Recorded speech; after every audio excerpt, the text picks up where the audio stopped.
menyempatkan diri untuk hadir dalam majelis ilmu yang insya Allah dia akan menambah keberkahan malam-malam kita. Sebab memang di antara sunnah Nabi Muhammad SAW adalah ahya lailatul Ramadan. Rasulullah selalu menghidupkan malam-malam bulan Ramadan ini dengan aktivitas zikrullah, zikir pada Allah Subhanahu wa taala. Thalabul ilmi merupakan bagian dari zikrullah dan insyaallah ini akan menjadi salah satu yang buat kualitas Ramadan kita akan menjadi semakin baik. Para hadirin, para bapak, para ibu yang dimuliakan Allah Subhanahu wa taala, insyaallah pada malam hari ini kita akan mengkaji mengenai sejarah perjuangan dari umat Islam Indonesia.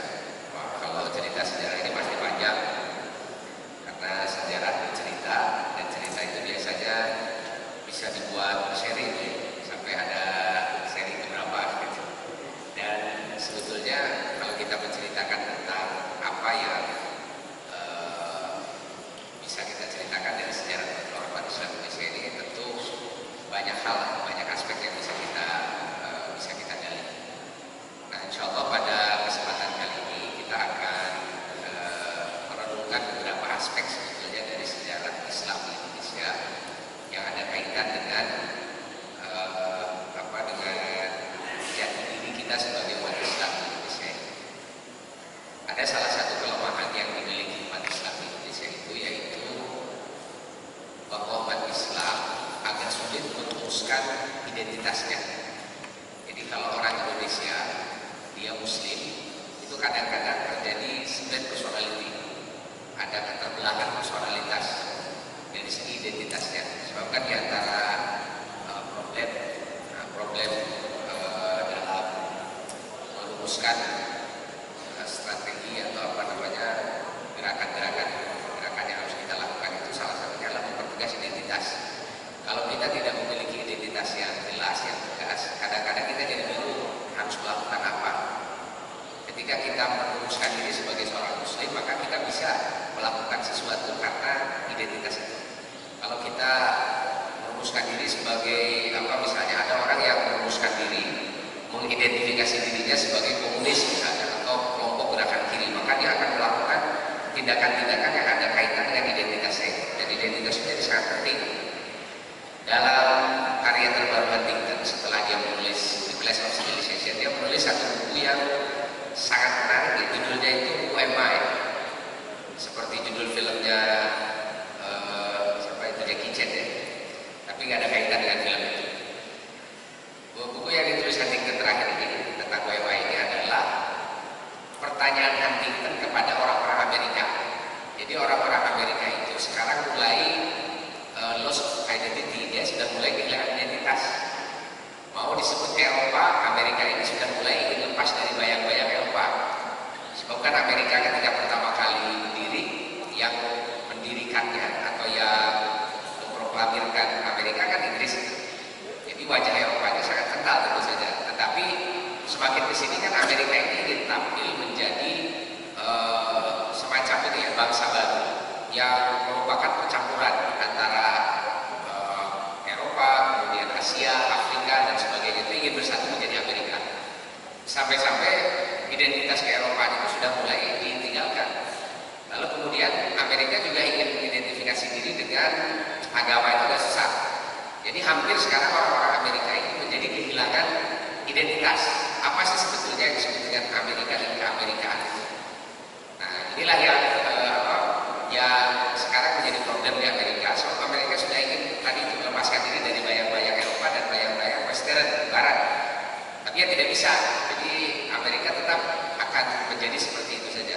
Nah, cuma kata Huntington, problem identitas ini sangat penting untuk diselesaikan. Sebab kalau Amerika tidak bisa menyelesaikan identitasnya, dia tidak akan bisa melakukan sesuatu secara tepat dalam konteks kebudayaan maupun dalam konteks pembangunan politik Amerika yang ada kaitan nanti dengan hubungan internasional. Nah, oleh sebab itu kemudian sarannya Huntington, salah satu cara untuk mengidentifikasi diri, kalau kita ingin tahu siapa diri kita, maka kenalilah siapa musuhnya. Nah, jadi kalau kita ingin tahu siapa kita, maka kita harus tahu dulu musuh kita. Nah, sebenarnya teori ini menyambung teori tentang the clash of civilization itu, tentang perbenturan peradaban. Jadi kata Huntington, kalau Amerika ingin kokoh menjadi memiliki identitas yang jelas, maka dia harus mengidentifikasi siapa musuh-musuhnya.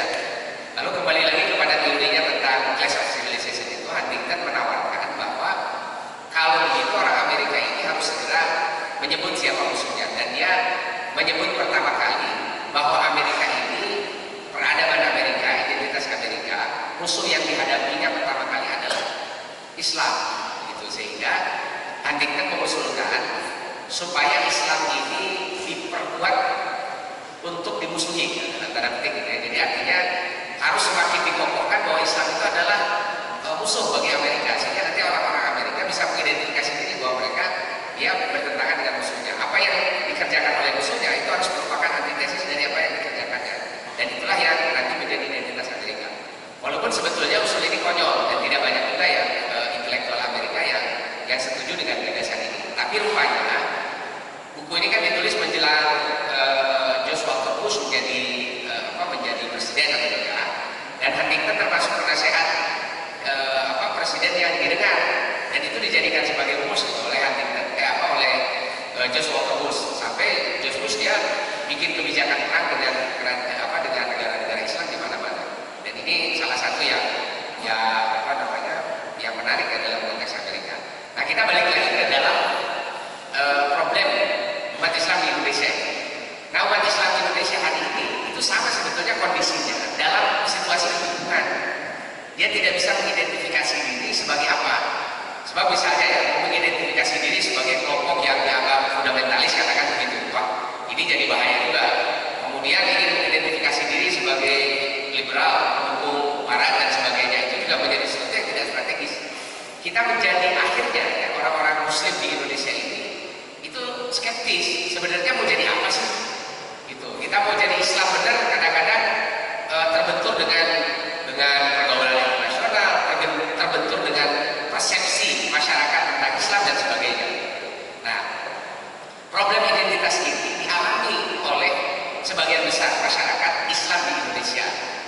Kenapa sampai terjadi problem identitas semacam ini? Nah, terjadinya problem identitas semacam ini salah satunya disebabkan karena kegagalan identifikasi historis dari masa lalu umat Islam.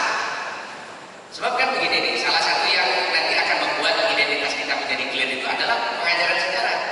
Ketika kita belajar sejarah dari mulai SMP, dari mulai SMA, kita ini bingung sebetulnya, dibuat bingung.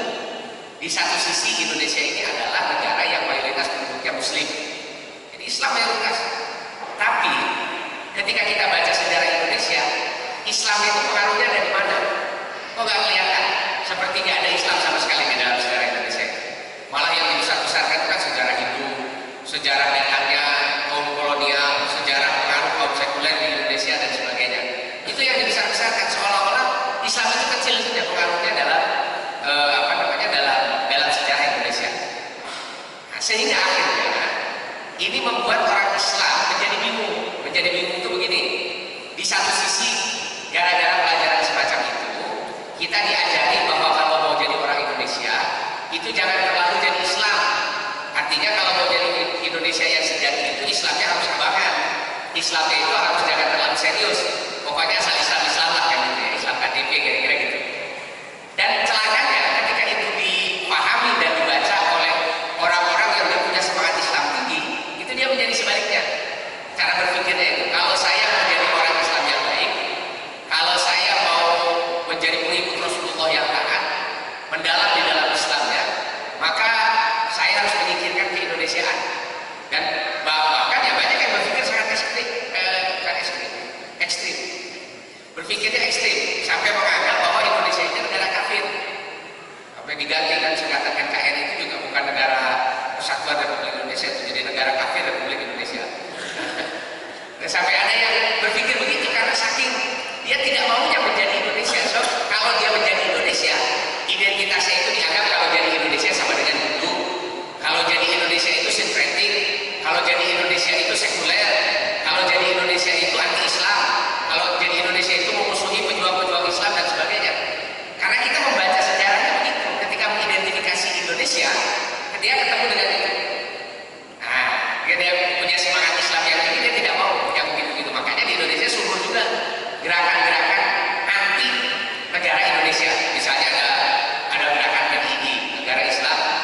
Indonesia, ada gerakan apa, pokoknya gerakan-gerakan anti Indonesia itu banyak sekali lah gitu ya. Di Indonesia itu subur, pengikutnya banyak banget dibandingkan dengan di Arab sendiri itu. Di Saudi itu tidak ada tuh kita temukan gerakan anti Saudi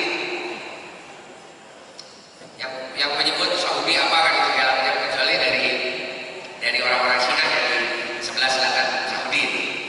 Nah, jadi secara umum, jadi apa namanya, proses identifikasi yang gagal dari sejarah Indonesia ini menyebabkan tadi umat Islam jadi split personality itu, personalitasnya terbelah, merasa Indonesia harus menyingkirkan Islam, merasa Islam harus menyingkirkan Indonesia.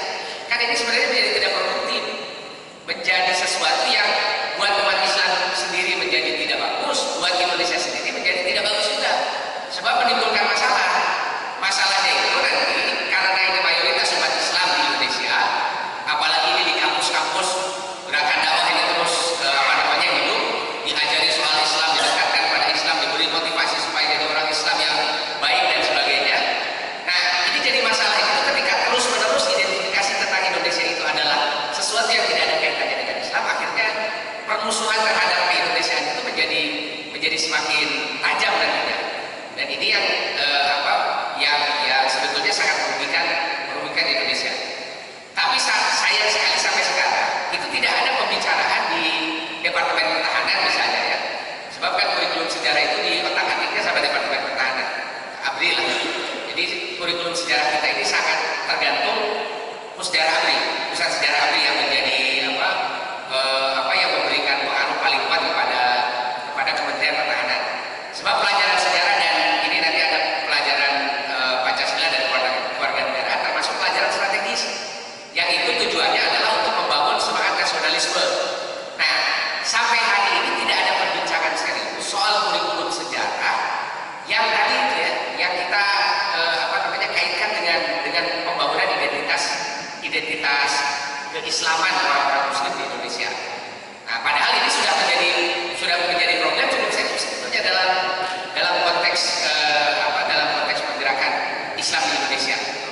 Atau mungkin sengajanya karena ternyata memelihara rumus bahwa Indonesia ini bukan Islam, itu pendukungnya jadi banyak daripada memelihara rumus Indonesia sama dengan Islam. Itu padahal kalau ketika pendukungnya banyak, maksudnya pendonor dari luar. Jadi seperti Amerika itu ya, kalau dia nyebut Indonesia itu dianggap sebagai sahabat karena dia Islam itu tidak seperti di Arab, tidak dikelirkan dalam bentuk perundang-undangan, tidak dijadikan sebagai rujukan dalam sistem hukum dan sebagainya. Nah maka Amerika ke Indonesia ini dianggap good boy kan gitu ya, anak baik, nggak bakalan macam-macam. Makanya tiba-tiba ada kasus sedikit saja seperti kemarin saya ini gitu ya, yang digeruduk sama Satpol PP kan tiba-tiba jadi isu internasional dan kelihatan betul tuh apa sebenarnya yang diinginkan oleh mereka. Yang diinginkan kan adalah supaya Islam itu betul-betul tidak jadi identitas bagi Indonesia. Sampai hal-hal yang sederhana saja soal tidak boleh buka warung waktu bulan Ramadan yang sebetulnya ini kaitannya dengan syariat Islam itu terlalu kecil lah gitu ya bila dibandingkan dengan aturan Islam yang lebih besar. Tapi ini mulai di-blow up, dibesar-besarkan supaya Indonesia ini tetap seperti sedia kala, yaitu mempertahankan identitasnya yang skeptik, tidak jelas. Ini entah Islam entah bukan ya, dan itu terlihat dari sejarahnya. Nah, kerugian ini kan itu ya, kerugian ini sebetulnya disebabkan karena pilihan-pilihan terhadap pelajaran sejarah atau sesuatu yang akan disampaikan di dalam materi-materi pelajaran sejarah. Nanti ketika dipilih materi-materinya apa yang disampaikan dan sebagainya, nanti itu menunjukkan cara berpikir tadi itu yang ingin tidak menyatukan Indonesia dengan Islam. Padahal kalau kita mau tracing warisan Islam di Indonesia, itu warisan yang sangat luar biasa. Kita tidak bisa menyebutnya sebagai sesuatu yang ada pengaruhnya sama sekali buat Indonesia. Kita lihat saja misalnya dari jumlah penduduk Indonesia itu jelas mayoritas Muslim.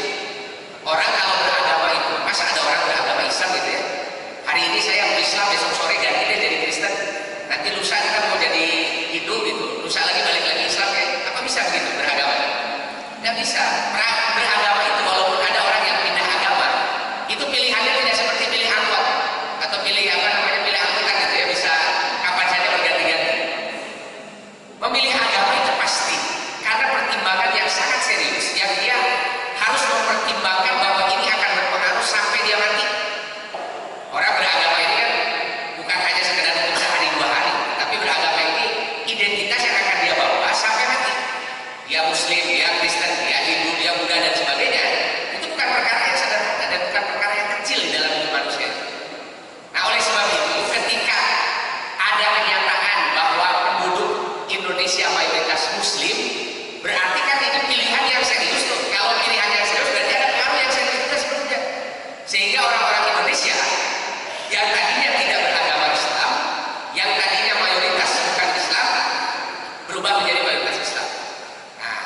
kita bisa membayangkan bagaimana pengaruhnya, pengaruh para pendakwah Islam ini kepada masyarakat Indonesia.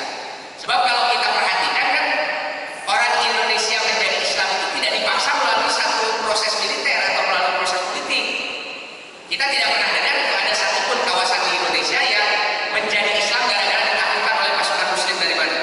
Dari Bani Umayyah atau Bani Abbasiyah atau dari Turki Utsmani atau dari mana yang menaklukkan kawasan Indonesia menjadi Islam? Tidak ada. Kita tidak pernah mendengar dan menemukan satu catatan sejarah pun yang menunjukkan ada proses politik di dalam proses Islamisasi. Maksudnya ada proses ada proses ekspansi militer seperti yang terjadi di beberapa kawasan yang lain. Mungkin kalau kita nyebut Syria, kita nyebut Iran, kita nyebut Irak, kita nyebut Mesir, kita menyebut Maghrib, daerah Maroko dan sekitarnya, kita boleh sebut bahwa kawasan-kawasan itu diambil alih oleh kaum Muslim melalui proses militer karena memang catatannya ada dan itu sangat populer. Walaupun tentu saja proses islamisasi masyarakat bukan semata-mata karena ekspansi politik dan militer. Sebab islamisasi berikutnya itu terjadi karena ada proses dakwah yang intensif. Dakwahnya didukung oleh penguasa sehingga dia bisa lebih cepat dan bisa berkembangnya itu cukup menggembirakan. Nah, tapi di Indonesia watak orang-orang Indonesia itu tidak seperti wataknya orang-orang Arab. Kalau orang Arab dia memegang dignity-nya itu sangat tinggi itu. Jadi ketika kan biasanya kalau umat Islam mau menyerang itu dia ditawarkan 3 hal. 1, dia ditawarkan masuk Islam itu aslim taslam. Kalau kamu masuk Islam, kalian selamat, gak beres lah urusannya. Dan itu ada yang model begitu seperti Palestina. Palestina itu ditaklukkan tidak melalui perang, tetapi melalui proses pemimpinnya menyerah dan menyatakan diri menyerahkan kawasan Palestina ini aslim taslam. Mereka menyerahkan kawasan Palestina menjadi kawasan Muslim, sudah selesai urusan. Dan itu langsung ditandatangani oleh Umar bin Khattab yang diminta oleh pemimpin Palestina supaya langsung datang. Sebab yang pertama kali menawarkan negosiasi itu adalah Amr bin As. Di waktu Amr bin As datang ke sana, beliau menawarkan apakah mau mau masuk Islam, pasti selamat, atau nanti ada tawaran kedua, kalaupun dia tidak mau masuk Islam, harus ada perjanjian damai. Mereka harus bayar jizyah, bayar upeti sebagai tanda persahabatan, dan tidak boleh mengganggu kepentingan Islam kalau kepentingan Islam datang ke sana. Atau kalau tidak mau alternatif kedua, ketiga perang. Ternyata baru saja alternatif pertama disodorkan, orang-orang Palestina ini terutama pemimpinnya, karena dia sudah dengar reputasi perangnya pasukan kaum Muslim, mereka akhirnya menyerah aslim. Nah, taslam ya, mereka akhirnya selamat. Tapi syaratnya yang menandatangani penyerahan kawasan itu jangan jenderalnya Umar bin As, tapi khalifah langsung. Oleh sebab itu nanti Umar bin Khattab langsung datang ke Palestina untuk menerima penyerahan kawasan Palestina itu menjadi kawasan Muslim. Itu modelnya begitu.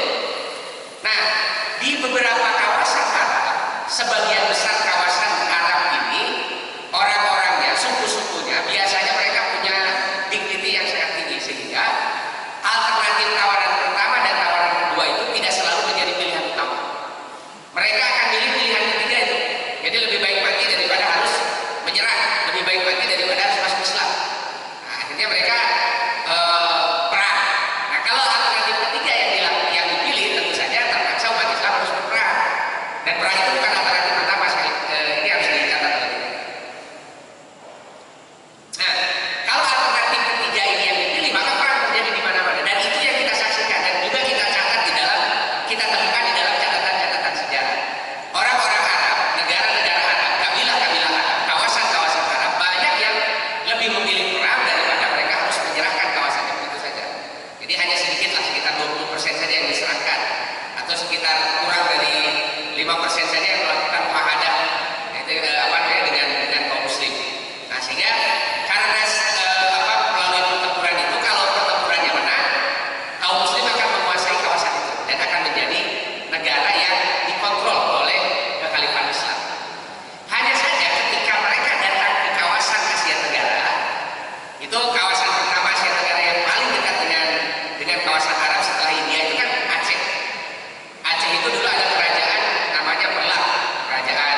Jawa ya ada kerajaan kerajaan Tarumanagara di zaman itu. Kemudian ada kerajaan Mataram, tapi bukan Mataram Islam, Mataram kuno, bangsa Sailendra. Nah, yang membangun ini apa? Borobudur itu. Kemudian di Kutai itu ada kerajaan Kutai Kartanegara. Raja terkenalnya ada Mula Warman, tapi setelah itu tidak terlalu terlacak lagi. Tapi ada kerajaan di sana, itu. Dan juga di beberapa kawasan yang lain. Jadi tentu saja Islam tidak tiba-tiba atau ekspedisi kaum muslim itu tidak tiba-tiba datang ke timur, ya. Di barat dulu yang paling dekat itu ke Aceh. Dan itu dalam catatan perjalanan seorang pelancong Cina, Aising. Nah, Aising ini dia di dalam catatan perjalanannya menyatakan bahwa dia menemukan di daerah Barus. Barus ini kawasan yang berada di bawah kekuasaan Perlam, kekuasaan Kerajaan Aceh. Nah, di daerah Barus itu dia menemukan komunitas yang kita sebut itu komunitas muslim saja. Sebab kalau dalam cerita Aising kan dia hanya menyebutkan komunitas itu melakukan sholat, menjalankan ibadah-ibadah seperti ibadahnya orang Islam. Nah, jadi ini hampir bisa dipastikan bahwa itu adalah komunitas muslim pada abad ke-7. Jadi pada abad ke-7 ini sudah ditemukan ada komunitas muslim di sana dan mereka hidup secara aman. Tentu saja ada pertanyaan. Mereka hidup secara aman, bisa melakukan ibadah secara secara bebas, kemudian juga ikut menyebarluaskan Islam juga secara bebas. Pasti ini kan ada perlindungan politik karena tidak mungkin komunitas yang berbeda apalagi ini menyebarkan agama tanpa perlindungan politik dia bisa secara bebas berdakwah. Nah, jawaban atas permintaan itu ditemukan dalam tulisannya Fatimi.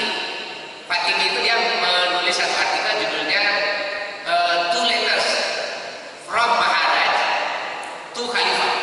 Dua surat yang ditulis oleh Maharaja. Maharaja ini bahasa diambil dari bahasa Arab, Malikul Muluk, raja di raja bahasa Melayunya, atau bahasa Indianya Maharaja. Nah, from Maharaja, dari raja di raja kepada Khalifah. Tulisan ini ditemukan di dalam kitabnya Baladuri, kemudian dianalisis oleh Fatimi dan dia bandingkan dengan naskah-naskah yang ditemukan di kawasan Asia Tenggara. Di dalam yang ditulis oleh Baladuri itu di Ajaibul Hind tidak disebutkan siapa yang disebut dengan Malikul Muluk itu, atau terjemahnya Maharaj itu siapa. Nah, cuma S.Q. Fatimi setelah dia membandingkan dengan berbagai catatan yang lain, dia simpulkan bahwa surat itu kemungkinan ya, tentu saja bisa juga dikritik karena setelah itu banyak juga yang mengkritik Fatimi. Kemungkinan dia berasal dari Raja Sriwijaya. Kemungkinan. Nah, artinya masih terbuka untuk dikritik. Tapi yang pasti dia menyebutkan Malikul Muluk minal Hind, raja di raja dari India. Cuma kalau nyebut India zaman itu abad ke-7 itu dari mulai India beneran sekarang ini sampai ke Cina itu disebut India.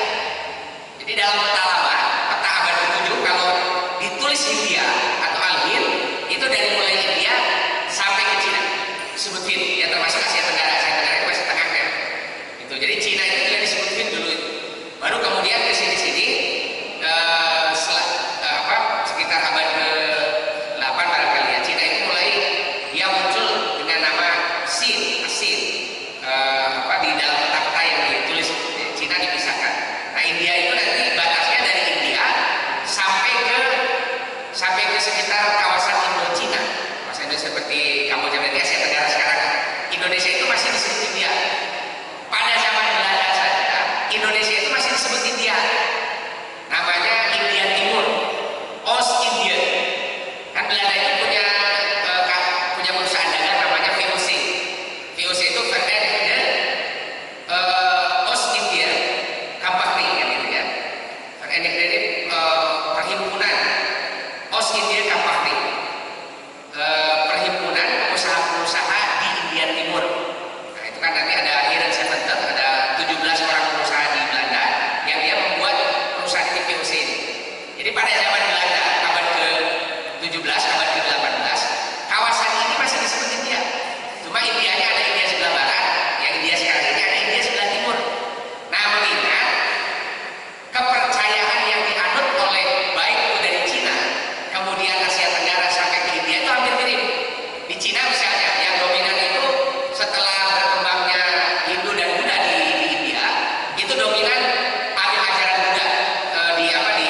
dimungkinkan kata Fatimi bahwa yang dimaksud itu adalah Sriwijaya, itu di Palembang.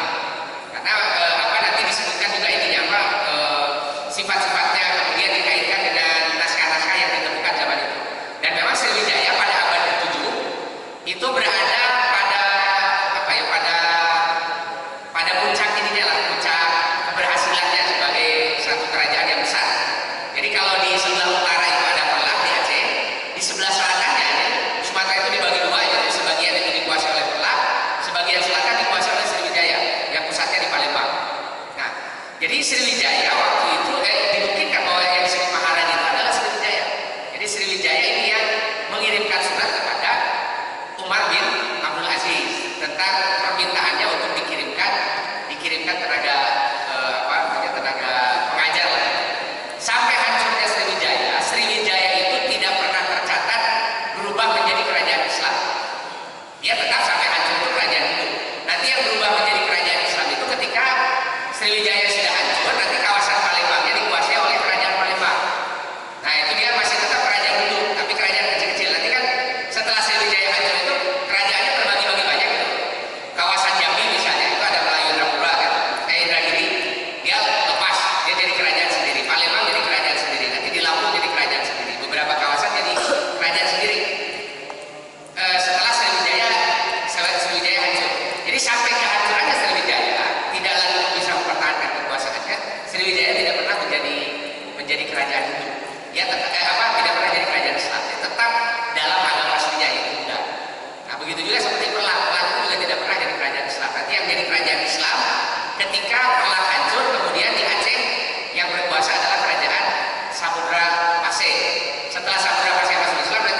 cepat gitu.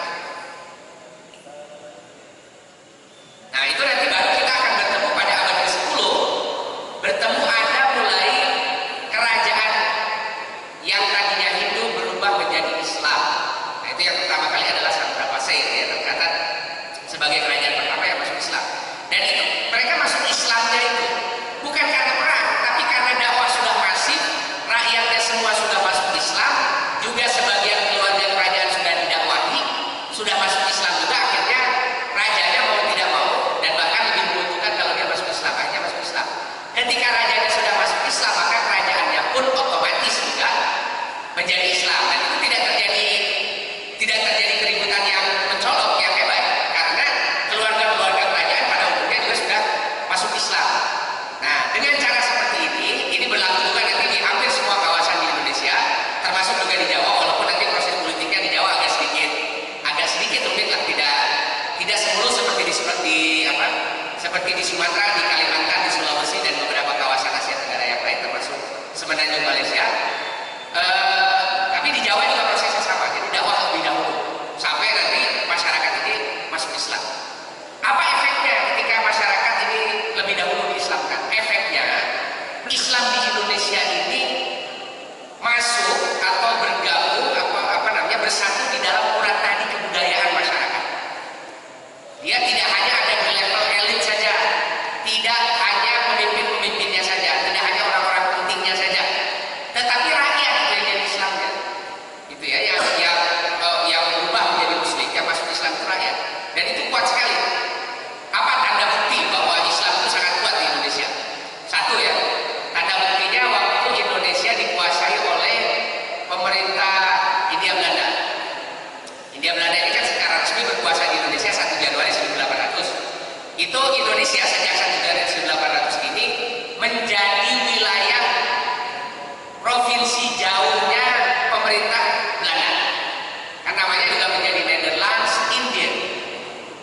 India yang Belanda. Hindia Belanda gitu ya. India yang dia menjadi bagian dari kekuasaannya Belanda. Nanti Belanda itu punya beberapa negara jajahan. Satunya di Indonesia, satu lagi ada di Suriname. Suriname itu juga kekuasaannya Belanda. Nah, penguasa-penguasanya semuanya kafir, tidak ada yang tidak kafir. Dari mulai gubernur jenderalnya tentu dipilih orang-orang bukan Islam. Kemudian di bawahnya ada presiden semua bukan Islam, nggak ada residen Islam. Yang Islam itu hanya di bawahnya saja, levelnya bupati. Bupati itu dulu raja-raja kawasan yang kecil-kecil, sebab raja-raja besarnya sudah dihancurkan. Seperti Yogyakarta terakhir raja besar ini ya. Nah ini kan kerajaan Jogja ini 1812 itu berhasil dihancurkan semua supremasi kekuasaannya. Walaupun rajanya masih ada, Hamengkubuwono waktu itu 1912 yang berperang dengan Belanda adalah Hamengkubuwono kedua. Nah waktu Hamengkubuwono ketiga dia diangkatnya menjadi raja pun itu oleh Belanda. Inggris waktu itu ya yang berkuasa di Indonesia. Dia diangkat jadi penguasa itu oleh penjajah, bukan oleh masyarakatnya. Sebab kekuasaannya sudah hampir habis. Dan daerah-daerah yang tadinya berada di bawah kekuasaan Jogja, raja-raja yang tadinya berada di bawah kekuasaan Raja Jogja, itu setelah zaman itu berubah hanya menjadi raja-raja kecil yang disebut dengan Regen oleh Belanda. Regen itu bahasa sekarangnya adalah bupati. Nah, bupati-bupati itu ya bahasa lokalnya, bahasa Belandanya Regen. Nah, Regen ini memang orang-orang pribumi dari penguasa-penguasa lokal. Misalnya ada Regennya Ponorogo, Regennya Magetan, Regennya Wonosobo, Boyolali dan sebagainya kan gitu. Nah itu dulu raja-raja kecil.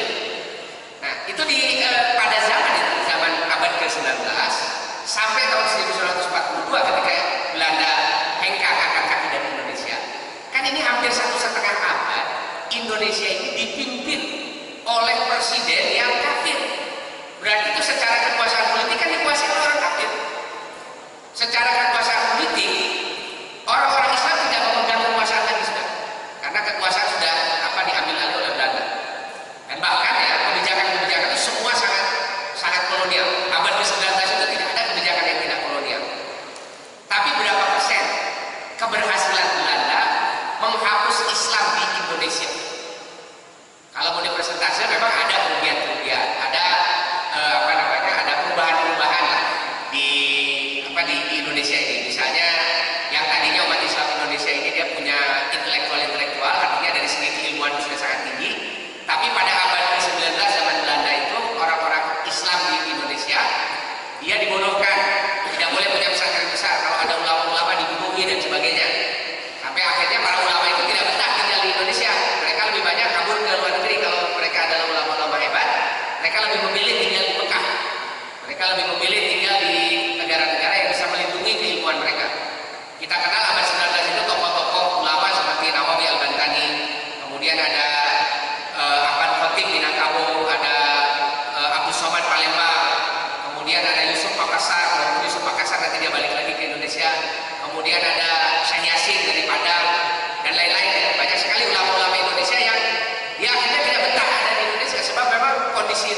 menyebabkan mereka menjadi harus hidup tidak boleh menyebarkan ilmu pengetahuan.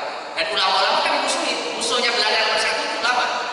Ketika Belanda perang dengan Diponegoro, dia tahu bahwa kekuatan di belakang Diponegoro itu adalah santri dan para ulama. Makanya kebijakannya itu kebijakan belah bahu. Jadi para kelompok santri ulama itu diinjak di bawahnya.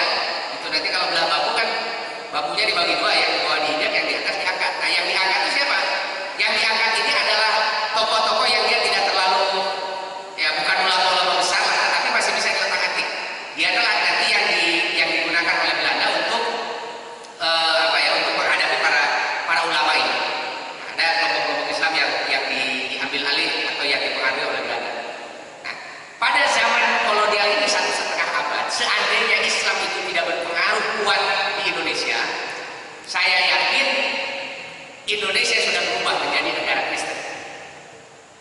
Sebab Belanda bukan hanya menyebarkan bukan hanya bermisi ekonomi dan bermisi politik saja. Semua setuju, para sejarawan setuju bahwa Belanda ini ketika dia datang ke Indonesia, termasuk juga pendahulunya seperti Spanyol dan Portugis, ketika mereka datang ke Indonesia juga punya misi agama, punya misi penyebaran ajaran agama yang mereka yakini. Ajaran agama yang mereka yakini itu kan satu Kristen. Kristennya kalau Belanda Protestan, kalau Portugis dan Spanyol dia Katolik. Lalu selain itu nanti Yahudi, tapi komunitas Yahudi itu tidak, karena sedikit ya, dan pegawai-pegawai Belanda itu VOC itu banyak juga Yahudinya. Mereka nanti menyebarkan ajarannya melalui cara yang lain, tidak langsung mendirikan ajaran Yahudi. Di antaranya misalnya mereka mendirikan gerakan Freemason. Freemason itu gerakan orang-orang Yahudi di Indonesia. Selain gerakan Freemason, nah yang ini sangat dekat dengan orang-orang Yahudi adalah gerakan Teosofi. Nah, Teosofi ini didirikan oleh Andi Besan.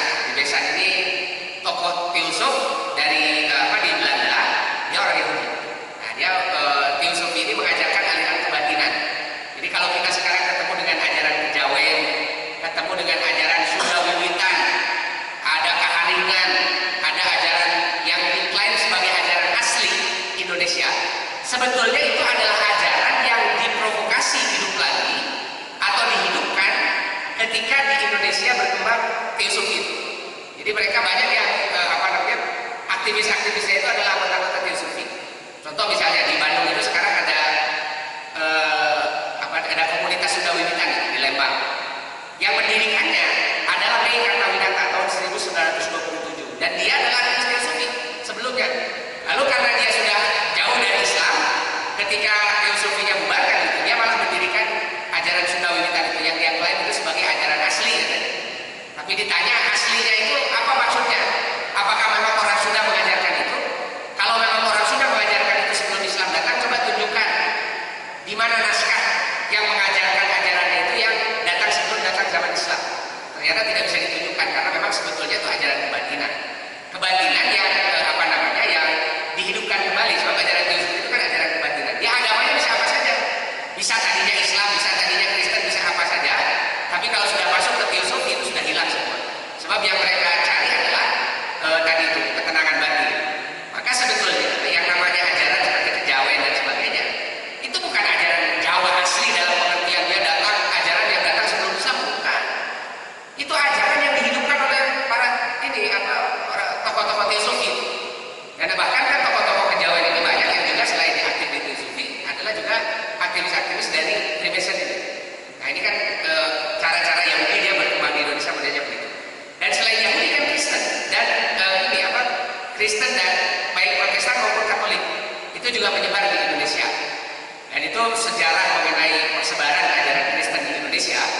Para penyebarnya semua disokong oleh para kolonialis, baik itu oleh Spanyol, baik oleh Portugis ataupun oleh Belanda. Itu catatannya sangat terbuka. Banyak sekali para penulis sejarah yang menemukan dokumen-dokumen, fakta-fakta yang sangat telanjang ya mengenai dukungan kaum kolonialis terhadap berkembangnya agama Kristen maupun baik Katolik maupun Protestan. Jadi ini disebarkan oleh kaum kolonial. Berarti kan kalau begitu, kolonialisme ini si Belanda ini selain dia punya misi politik dan misi ekonomi, juga punya misi agama yang sangat kental. Dia memang ingin menyebarkan Islam, ingin menyebarkan Kristen, Protestan maupun Katolik di Indonesia ini dan agama yang mereka yakini. Dan itu kan memang cukup tersebar. Tapi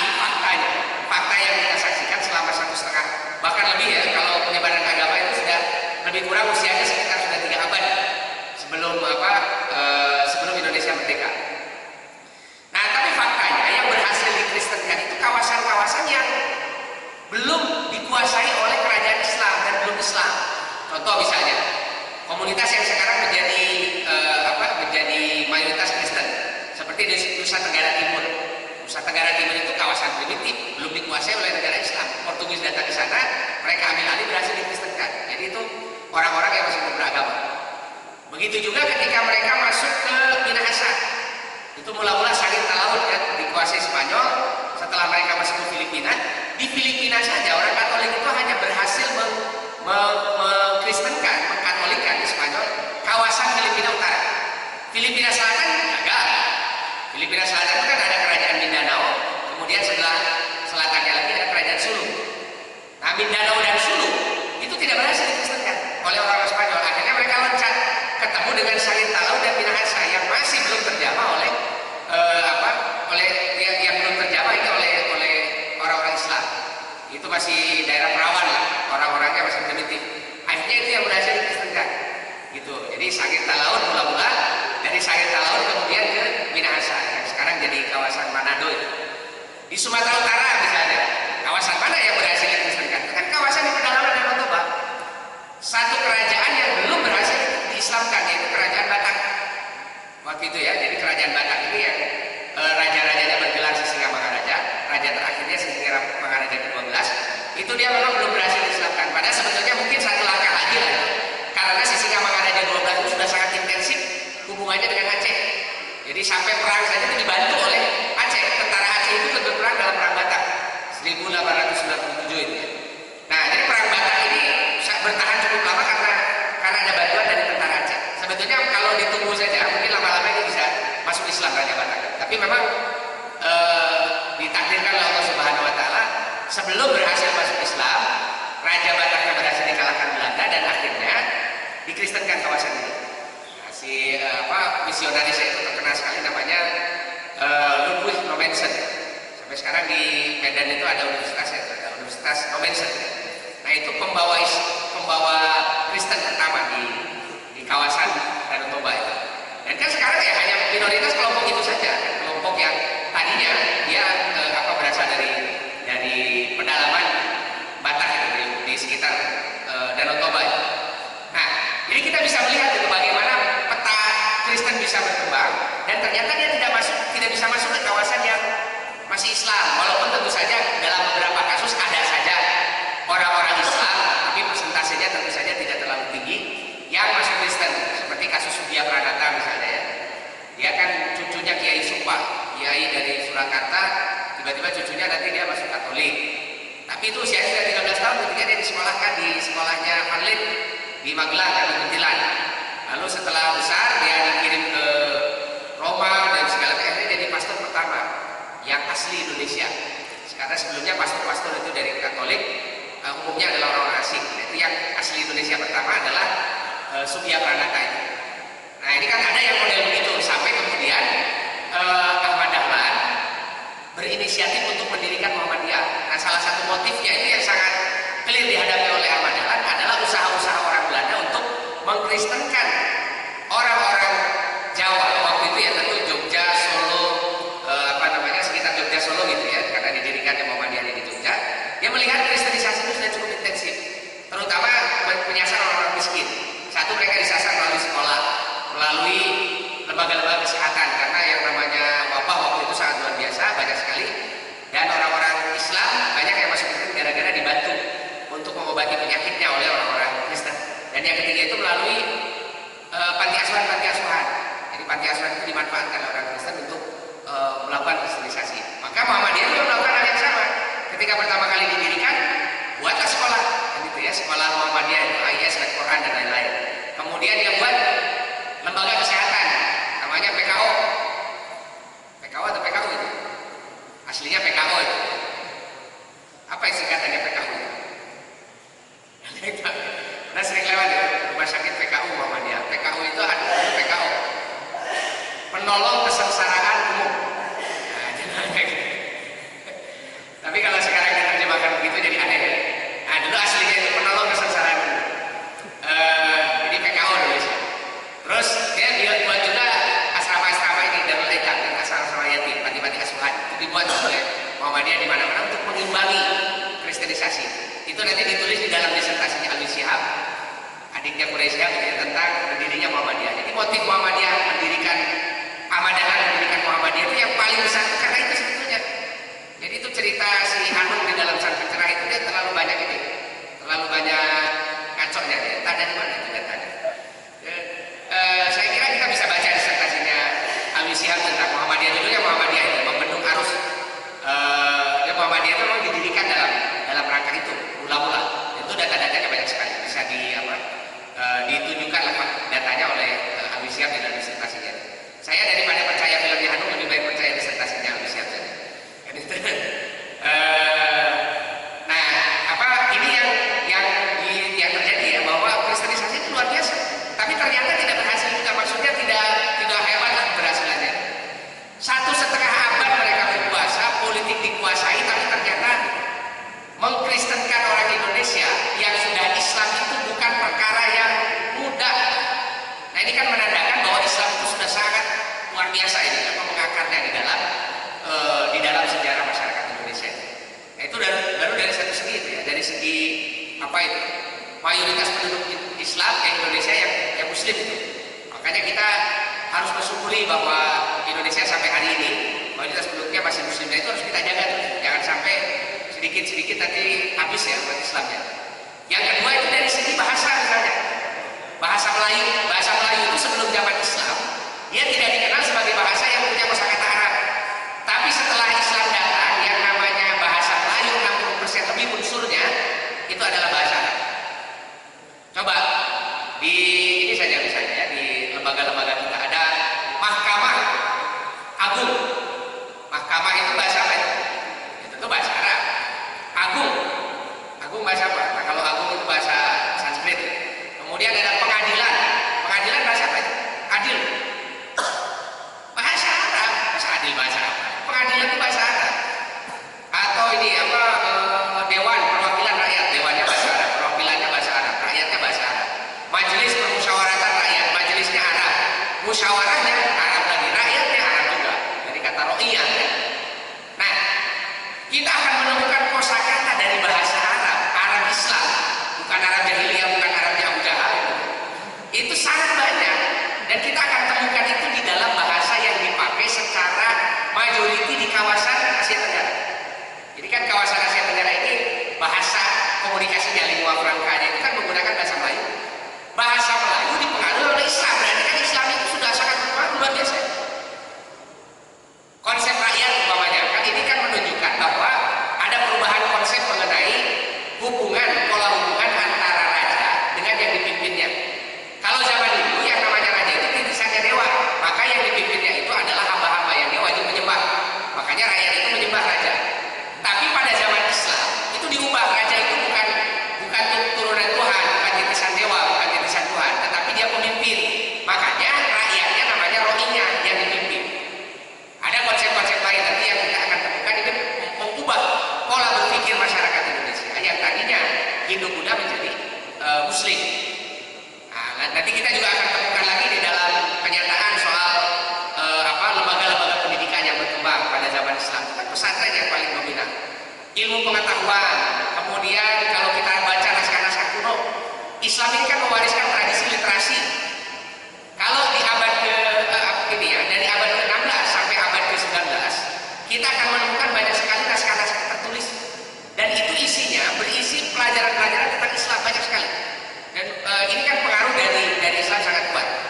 Kesenian-kesenian, seni bangunan dan sebagainya itu banyak sekali pengaruhnya dari Islam. Dari mulai kalau kita melihat kebudayaan itu dari 3 unsurnya, 1 unsur kebudayaan gagasan, unsur kebudayaan hubungan antar masyarakat, dan ketiga unsur kebudayaan fisik. Itu semua kalau kita lihat setelah zaman Islam, pengaruh Islam itu sangat kuat, tidak bisa dihilangkan. Ini kan menunjukkan bahwa Islam itu pengaruhnya bukan kecil di Indonesia ini. Tapi sayang sekali pilihan-pilihan cerita tentang pengaruh Islam di kawasan ini tidak diambilkan, tidak dijadikan sebagai narasi utama di dalam pelajaran sejarah kita. Makanya orang-orang Islam di Indonesia, anak-anak muda seperti kita ini, banyak kehilangan sumber wisdom, sumber kebijakan untuk merumuskan identitas diri kita. Kita jadi lupa siapa sih sebenarnya kita gitu. Apakah keislaman kita tidak berpengaruh dalam keindonesiaan kita? Apakah agama yang kita pegang, yang kita yakini tidak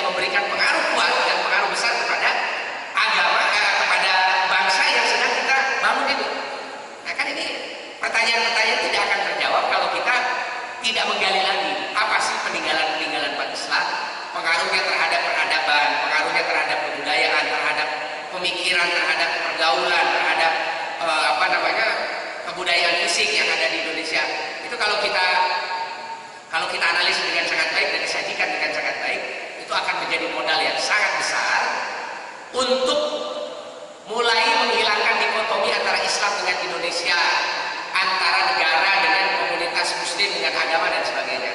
Nah, ini adanya di situ, sehingga nanti kita tidak akan kehilangan identitas, baik kehilangan identitas sebagai orang Indonesia maupun kehilangan identitas sebagai seorang muslim. Nah, inilah pentingnya kita menggali lagi warisan-warisan peradaban Islam di masa lalu. Baik, saya kira itu saja sebagai pengantar. Sekali lagi, kalau cerita sejarah ini bisa 3 jam lagi belum selesai ceritanya. Tapi ini sudah setengah 10.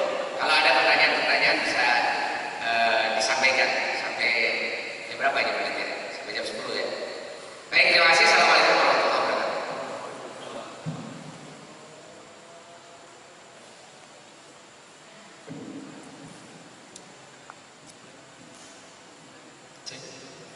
Assalamualaikum warahmatullahi wabarakatuh. Sebelumnya kami ucapkan jazakumullah khairan kepada Ustaz Diana Manfaatiah yang telah menyampaikan materinya pada malam hari ini. Baik, untuk acara selanjutnya kami persilahkan kepada para jamaah yang ingin mengajukan pertanyaan. Mungkin kami buka 3 pertanyaan. Ya, mulai dari Mas.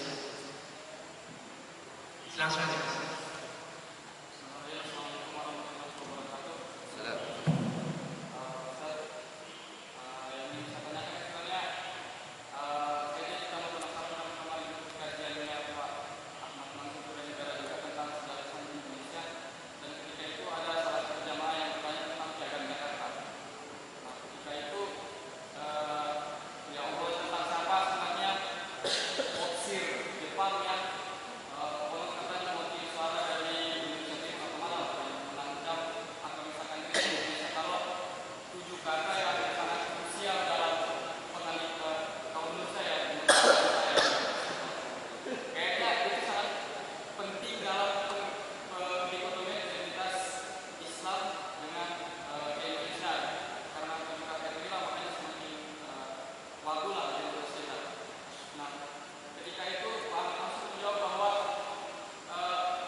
Ya, baik. Memang ini ya, problem tentang penghapusan Piagam Jakarta menjadi Pancasila 18 Agustus itu memang betul bahwa peran yang paling besar itu dimainkan oleh Hatta. Tapi siapa sebetulnya yang menyetir Hatta? Nah, itu yang perlu di-clear, diklarifikasi. Sebab Hatta sendiri tidak pernah menyampaikan siapa sebetulnya yang mempengaruhi dia untuk melakukan perubahan itu. Sebab yang bisa berkomunikasi dengan kelompok Islam itu Hatta. Sebab Soekarno itu dia terus terang dia angkat tangan sebetulnya kalau untuk komunikasi langsung dengan tokoh Islam yang bisa dijadikan jembatan untuk berkomunikasi dengan tokoh Islam itu adalah Hatta. Sebab Hatta itu dia selain dia memang berasal dari keluarga santri lah dari Sumatera Barat, kakeknya itu adalah ulama yang cukup dikenal di Sumatera Barat, walaupun bapaknya bekerja sebagai ambtenan ya, sebagai pegawai Belanda, tapi kakeknya dikenal sebagai ulama. Sehingga Hatta ini juga masih adalah pengaruh Islamnya itu. Nah, karena melihat Hatta dan waktu itu kan tokoh-tokoh dari Sumatera Barat banyak kan, ada Isa Ansori, ada Muhammad Nasir, ada Abu Salim dan lain-lain.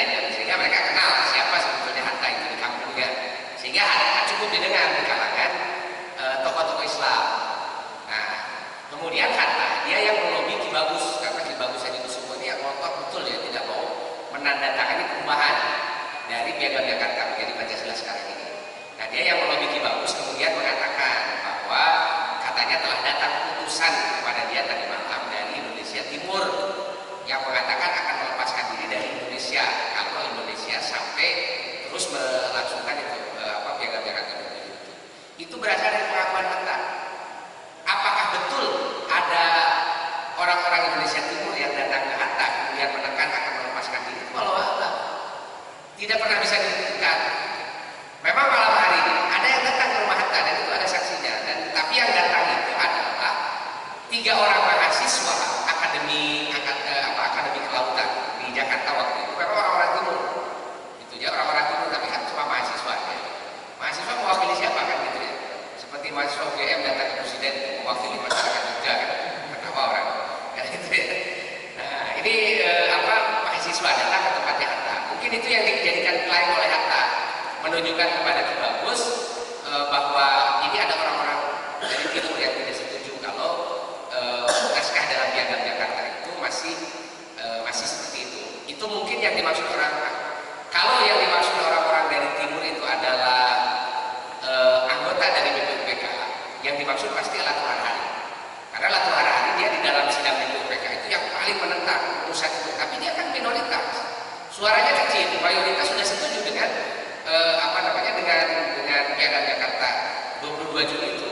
Dan bahkan yang mau tidak mau Latul Harhari dia harus menerima itu. Nah, dan di 18 Agustus itu. Nah, inilah yang sampai sekarang kan masih belum clear soal Hatta ini siapa sebetulnya ini yang membisiknya, atau itu memang muncul dari pikiran Hatta untuk mengubah itu. Wallahu a'lam, itu yang sampai sekarang masih harus digali itu sejarahnya. Tapi yang pasti bisa dipastikan tidak ada orang dari timur yang datang ke Hatta sebagai perwakilan resmi. Dia mewakili timur itu dari mana sih gitu? Jangan dari mana? Dari Papua Timur atau dari mana? Itu tidak jelas juga yang disebut timur itu apa. Dan bahkan kalau lihat teritori, waktu itu juga kan Indonesia belum punya tempat. Kawasannya di mana walau alam juga kan masih klaim-klaim aja. Jakarta diklaim padahal kan itu secara resmi masih milik Belanda. Karena sekutu menang perang setelah Jepang angkat kaki, jadi secara de jure miliknya Belanda. Itu walaupun secara de facto orang Indonesia nggak mau lagi dipimpin oleh dikuasai oleh Belanda, sehingga terjadi nanti pertempuran di berbagai tempat disebut dengan perang revolusi. Secara de facto Indonesia itu secara de jure Indonesia tidak punya kawasan. Republik Indonesia itu tidak punya kawasan. Jadi kalau diklaim timur itu timur yang mana? Yang mau lepas dari Indonesia itu. Dia lepasnya itu gimana caranya? Orang bersatunya itu kira-kira gitu. Mau lepasnya gimana? Nah ini kan sesuatu yang sebetulnya kalau diperdebatkan dengan kepala dingin itu mesti argumen itu akan mudah dipatahkan. Tapi mungkin suasananya lain ya. Kebatinannya waktu itu situasi sedang sangat menuntut segera disahkan. Karena 18 Agustus itu kan sejak 18 Agustus diproklamasikan itu harus segera disahkan undang-undang untuk mengatur negara ini. Sebab kalau tidak segera disahkan undang-undang bisa jadi negaranya jadi kacau lagi kan gitu. Sampai akhirnya Ki Bagus dia entah bagaimana lah bisa dibujuk oleh Hatta dan akhirnya Ki Bagus mau menandatangani ketuhanan yang Maha Esa. Tapi itu pun setelah dia minta kepastian dari Hatta ketika Ki Bagus bertanya kepada Hatta, apakah saudara Hatta yang dimaksudkan ketuhanan yang Maha Esa oleh saudara itu adalah berarti tauhid di dalam Islam? Itu pertanyaan sama itu juga diajukan oleh Kasman dan sebagainya. Hatta dia menjawab secara diplomatis, dia katakan iya. Gitu. Jadi dia ketuhanan yang Maha Esa itu tauhid. Nah maka dengan bekal keyakinan itu akhirnya Ki Bagus tanda tangan oke berubah. Sebab Ki Bagus kan anggota PPKI, anggota panitia persiapan kepada Indonesia yang kalau dia tidak tanda tangan tidak akan sah. Gitu. Dan tanda tangannya sangat penting. Sehingga akhirnya sudah disahkan.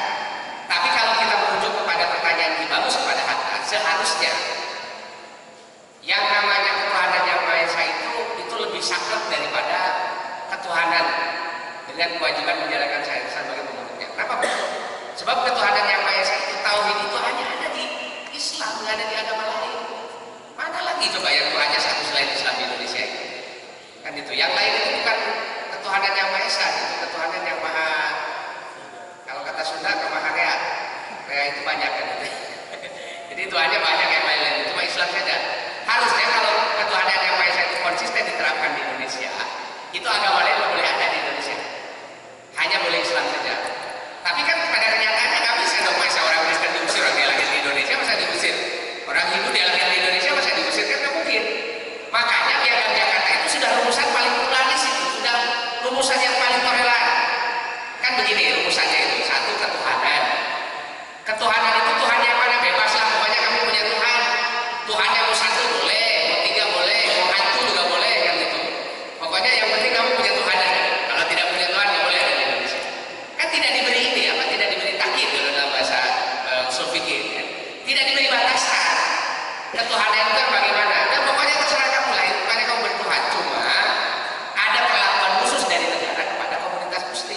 dengan kewajiban menjalankan syariat Islam bagi pemeluknya. Nah, orang Islamnya harus di spesialisnya diberi keistimewaan. Kenapa harus diberi keistimewaan? 90% lebih waktu itu ya penduduk Indonesia ini adalah umat Islam. Makanya harus diberi keistimewaan, perlakuan yang berbeda dengan yang lain, karena ini adalah mayoritas. Tapi tanpa menegasikan agama-agama yang lain. Agama yang lain juga boleh hidup, yaitu di ketuhanan itu. Sebetulnya kalau Piagam Jakarta masih hidup 22 Juni, Piagam Jakarta 22 Juni itu tidak perlu menafsirkan lagi ketuhanan yang Maha Esa itu maksudnya apa, karena sudah jelas dalam ketuhanan itu. Ya pokoknya orang bertuhan, mau agamanya apa saja bebas. Yahudi mau ada di sini silakan, apa namanya, mau Konghucu ada di sini silakan, Bahai mau di sini silakan. Yang penting dia mengakui adanya Tuhan, begitu saja. Nah, cuma kalau ada umat Islam itu mendapatkan perlakuan istimewa karena dia mayoritas, begitu saja. Nah, gara-gara diganti menjadi ketuhanan yang Maha Esa itu, dan kenyataannya tidak mungkin semua agama menerima konsep ketuhanan yang Maha Esa itu. Berarti semuanya harus jadi Islam kalau dia menerima konsep ini, konsep tauhid ini. Kan itu nggak mungkin tuh ya. Nah, maka kemudian dicari tafsirnya. Nah, tafsirnya itu yang membingungkan.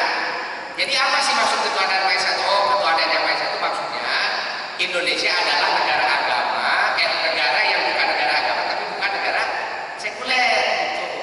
Jadi pokoknya dia negara agama bukan tapi mengakui agama, negara sekuler juga bukan tapi mengakui sekuler gitu. Jadi kan gitu ya, bingung ya sebenarnya. Dia tidak mengakui agama, maksudnya tidak merupakan negara agama tapi mengakui agama kan, bukan negara sekuler tapi mengakui sekularisme, karena sekularisme juga hidup di Indonesia kan. Gitu. Jadi ini bukan negara agama, bukan negara sekuler. Jadi Indonesia ini negara yang bukan. Gitu. Gak jelas kan, akhirnya kan dirumuskan lah.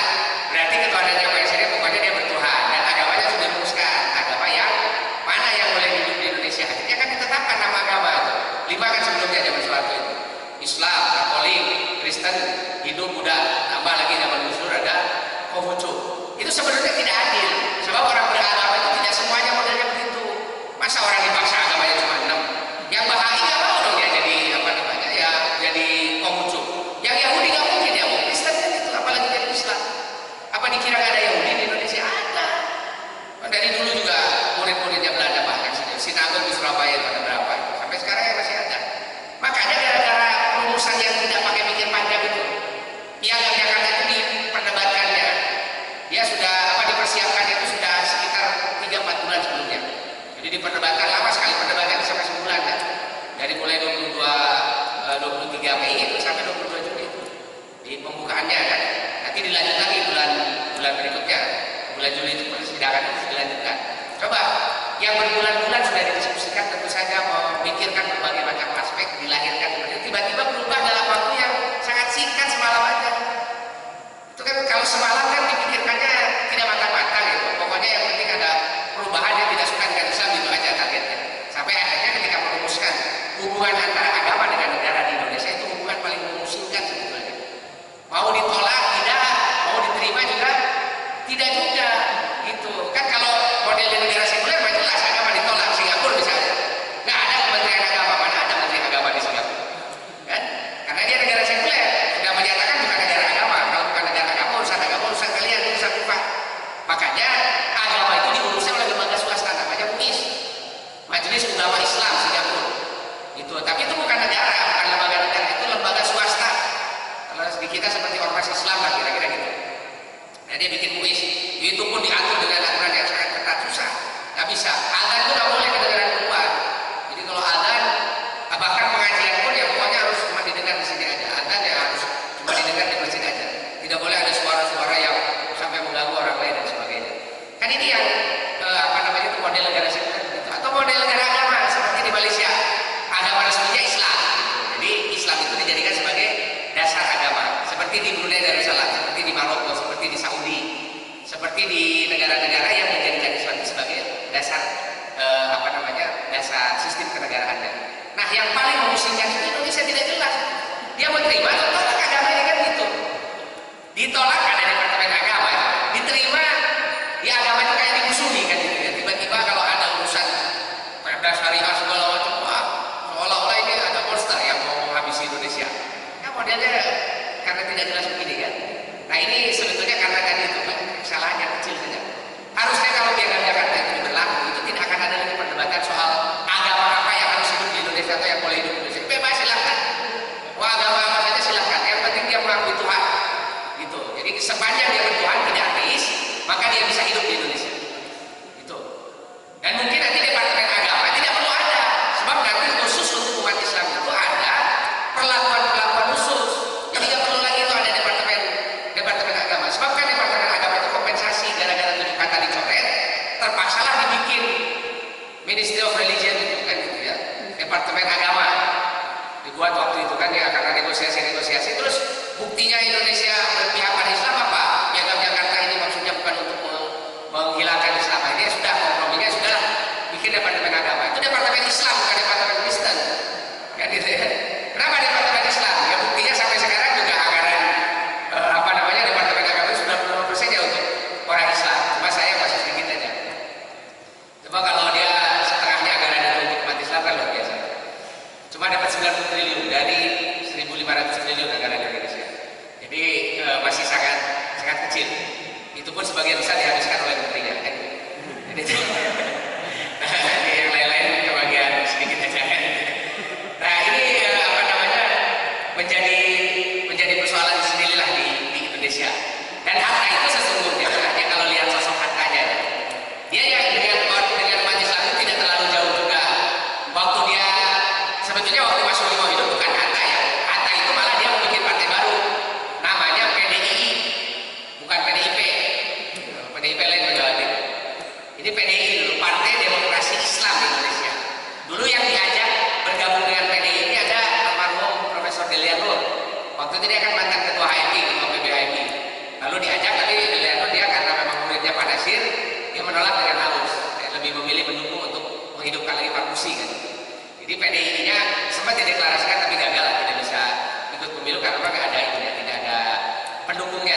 Dan Hatta itu bukan orang yang bukan politician yang bisa menggalang massa, bukan. Dia seorang politisi intelektual saja. Itu lain dengan Soekarno. Nah, jadi makanya si Hatta ini ya walaupun dia sebetulnya dekat dengan umat Islam, nah dia kesalahannya itu entah karena apa, siapa yang menekan Hatta itu sampai Hatta dia mau negosiasi soal Piagam Jakarta itu 22 Juni itu pada tanggal 18 Agustus. Nah, kira-kira begitulah soal posisi Hatta. Baik, terima kasih. Ya, baik. Mungkin ada pertanyaan lagi?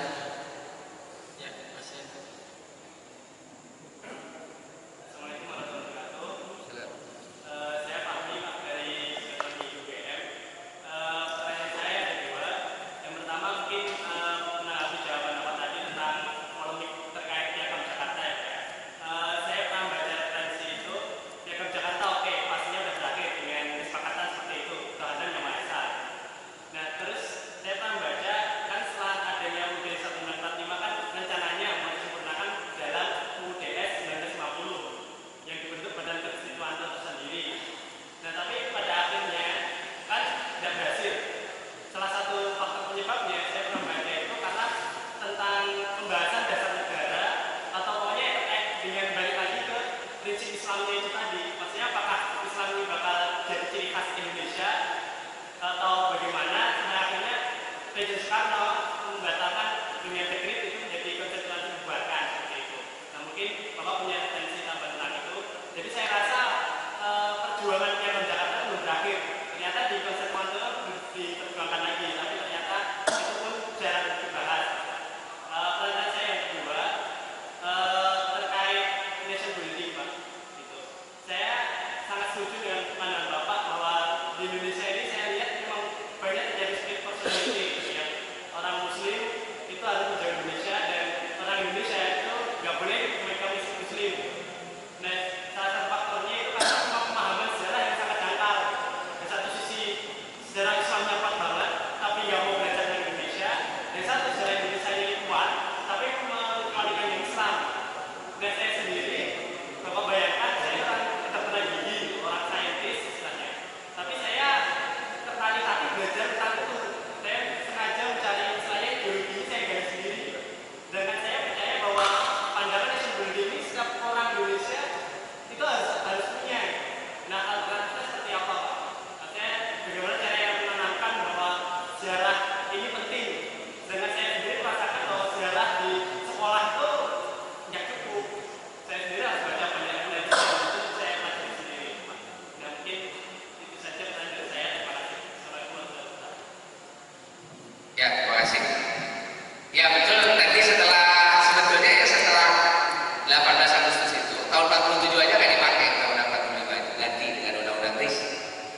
Republik Indonesia Serikat sampai tahun 1950. RIS-nya bubar ganti dengan Undang-Undang Dasar sementara yang isinya tentu serba sementara.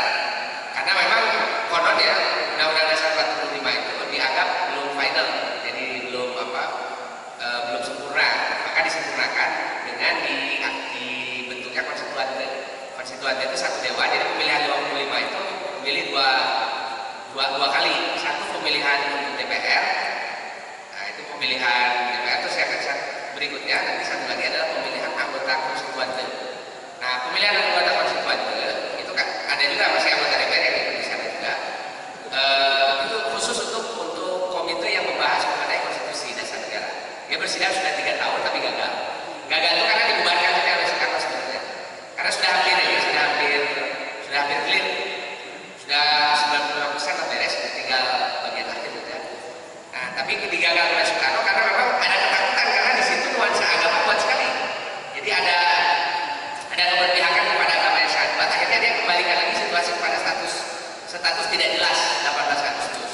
Dekret 5 Juli 59 dihapuskan, walaupun dia secara politik Soekarno di dalam diktumnya mengatakan bahwa kembalinya Undang-Undang Dasar 45 itu dijiwai dengan Piagam Jakarta 22 Juli 1945. Jadi artinya dengan dijiwai itu menunjukkan bahwa keberpihakannya kepada Islam itu tetap tidak akan berubah. Makanya sejak saat itu Soekarno dia jor-joran membantu berdirinya universitas IAIN di mana-mana setelah tahun 2009. Sebelumnya kan tahun 51 IAIN itu cuma ada 2, di Jogja 1, di Jakarta 1. Itu pun ya perkembangannya tidak terlalu mengembirakan. Setelah dekret itu sebagai untuk menunjukkan bahwa Soekarno lagi serius, dia bikin di mana-mana, bikin di Bandung, bikin di di Surabaya, dia buat juga di Medan, dia buat juga di Makassar, dia buat di tempat-tempat lain. Itu rata-rata 59 semua atau 60. Jadi 2 atau 3 tahun setelah itu, 1 sampai 3 tahun setelah peristiwa dekret, untuk menunjukkan Soekarno serius kira-kira gitu kepada umat Islam. Dan setelah itu juga nanti ada beberapa peraturan-peraturan yang ada kaitan dengan umat Islam yang dibuat oleh Soekarno. Gitu. Jadi itu soal ini dekret 5 Juli. Jadi berlakunya Undang-Undang Dasar 45 sekarang itu bukan berdasarkan yang 18 Agustus tapi berdasarkan 5 Juli 59. Berarti di situ ada kekuatan dari Piagam Jakarta. Kekuatan Piagam Jakarta itu baru terlihat efektivitasnya zaman reformasi, yaitu dengan lahirnya sekitar 14 undang-undang yang berbasis syariat, langsung itu berbasis fikih Islam. Dan itu bisa diterima karena memang pada dasarnya konstitusi kita itu tidak menolak undang-undang yang dasarnya adalah Islam. Itu berdasarkan dekret itu. Nah berarti kan sebetulnya kita masih punya harapan bahwa akan banyak peraturan-peraturan Islam yang bisa dimasukkan ke sana, ke dalam peraturan kenegaraan kita. Itu ada disertasi bagus ya Dr. J.J. Zainuddin, judulnya metode dan strategi penerapan syariat Islam. Itu analisis tentang bagaimana undang-undang syariat Islam itu dia bisa digunakan menjadi undang-undang resmi di Indonesia, walaupun itu syariat dan itu tidak bertentangan dengan konstitusi. Jadi kalau ada yang memonsterkan undang-undang syariat Islam itu sama saja dengan memonsterkan Pancasila dan Undang-Undang Dasar 45. Tapi kenapa nggak pada kita yang bikin penolakan kepada undang-undang yang berbau syariat ini kan aneh ya. Terus yang kedua, tadi pertanyaan soal nation building ini, memang betul ya, ini problem kita hari ini kan problem identitas tadi. Anak-anak muda Muslim yang dia tidak mengerti tentang identitasnya. Apa yang harus dilakukan? Yang harus dilakukan ini, sekali lagi saya kira ya forum-forum semacam ini harus lebih sering dilakukan, dibuat diskusi-diskusi tentang sejarah yang menggali pengaruh-pengaruh Islam ke dalam pembentukan identitas kebangsaan kita itu. Sebab kalau ini jarang dilakukan kajian, maka anak-anak muda kita menjadi semakin tidak mengerti itu tentang masa lalunya. Saya kira forum-forum semacam ini jangan sekali dua kali dibuat saja, harus banyak dibuatnya dan harus di tema-tema itu harus di secara terstruktur, harus lebih banyak diajarkan. Sebab kalau kita mengandalkan sekolah itu agak berat. Sekolah kita ini sudah double, sudah susah mau diutak-atiknya.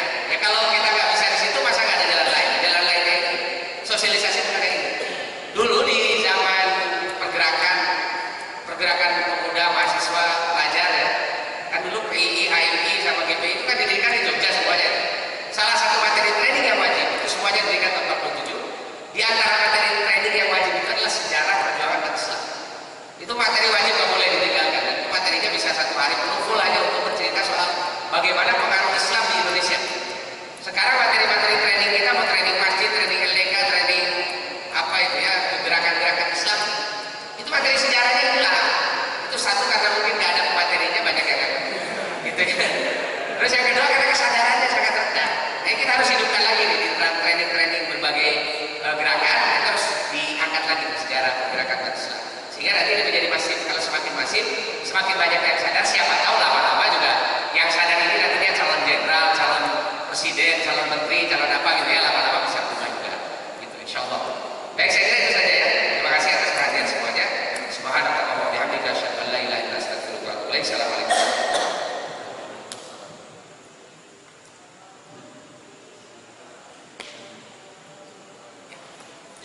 Sebelumnya kami ucapkan jazakumullah khairan katsiran kepada para jamaah yang telah menghadiri